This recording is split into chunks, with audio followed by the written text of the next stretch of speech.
Marcoleta is the biggest gainer.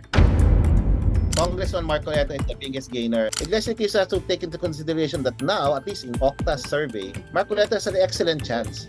Excellent chance to make it to the top 12.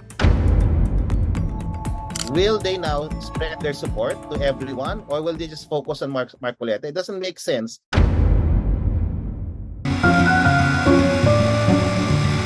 This is truth on the line. And even today, where it's at least 50% of our population seems to be polarized between pro-Marcos and pro-Duterte, and around 40% are independent, it's a recipe for a very dynamic election. No? But we feel top 8 will be solid and more or less secure. We also feel that the probability of the Alianza winning 8 senatorial candidates is very high. So Alianza will not just win, they will win big. That's the first image. Second, we believe right now, based on the data, that there will be 2 candidates from the opposition and likely 2 independents coming in. Ang problema natin, hindi natin alam natin yung isang independent, most likely si Ben Tulfo. Pero yung isa, toss-up, no? Hindi natin alam kung si Willie Revillame yan or si Bam Aquino. Kasi it's really, that spot is really contested by those 2 names in particular. So, yan yung nakikita namin so far. It's going to be tough to call, maybe for me, at personally 10, 11, 12 no? Sa Octa. Kasi those in 13, 14, 15, 16, 17 still have a statistical chance. So, bigyan ko lang ko, Ma'am Ami, ng chismis from Professor David that just came now. Marcoleta is the biggest gainer. And right now, technically, he's within range, 11, rank 11. We're still settling the range, but while he's out of the straight 12, statistically, the difference between where he is now and number 12 is just 1 or 2 percentage points. I think that's the most notable because he went up. He was the only one who went up more than margin of error. Ayun, tatanong ko, si Kiko. Yeah, Kiko is still within striking distance. I can't talk about the details, but the people who are within striking distance are number 1, Revillame, who we think has a very, very good chance of winning, but it's uncertain.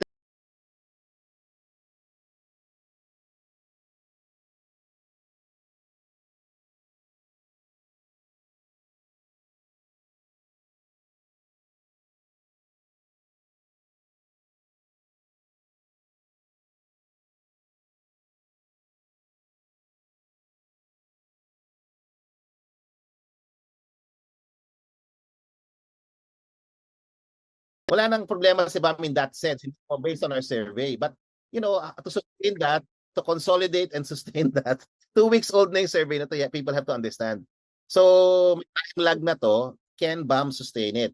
Especially given the fact that, knocking on his at the door for his spot is really Willie Revillame, who is still extremely popular, no? He may not have the machinery being an independent, but certainly, there's a base of support that will include him. Although now, siguro, hindi siya na sasama dahil kasi fill-out rate niya, 5 to 7 lang eh.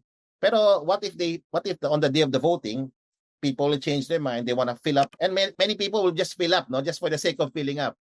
And they'll just put in people that they know. So, you have a strong candidate in Revillame. Number 2, you have Manny Pacquiao, no?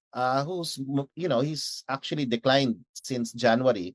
But we feel he's a very competitive candidate. He's up there.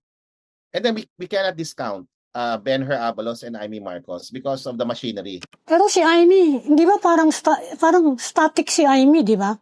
Di siya masyadong sobrang bagal ng akyat. Actually, she's been in decline since January.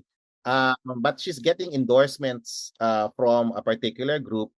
And we don't know rin the impact of, apparently Iglesia Ni Cristo is also going to come out with their list. That may have an impact. But they have to take into consideration, there is a very strong chance, no, still for these very competitive candidates who have bailiwicks, who have a base of support, no? Like, for example, Amy Marcos, the Ilocos, NCR, she's still a Marcos. And she's very strongly supported by Sara Duterte. So you don't know the dynamics over the last 2 weeks. Maybe it has changed And sample ballots are being distributed now as we speak. So we don't know that dynamic. And then number two, the Iglesia ni Cristo. Iglesia ni Cristo has to take into consideration that now, at least in Octa's survey, Marcoleta has an excellent chance. Excellent chance to make it to the top 12. Will they now spread their support to everyone, or will they just focus on Marcoleta? It doesn't make sense for them to vote for everyone at the expense of Congressman Marcoleta, who now is breaking into. He's the person with the biggest gain in this particular survey. He's higher now than Philip Salvador, who now is statistically out of our own, at least, but still has a chance. We don't know kasi how people will vote in reality.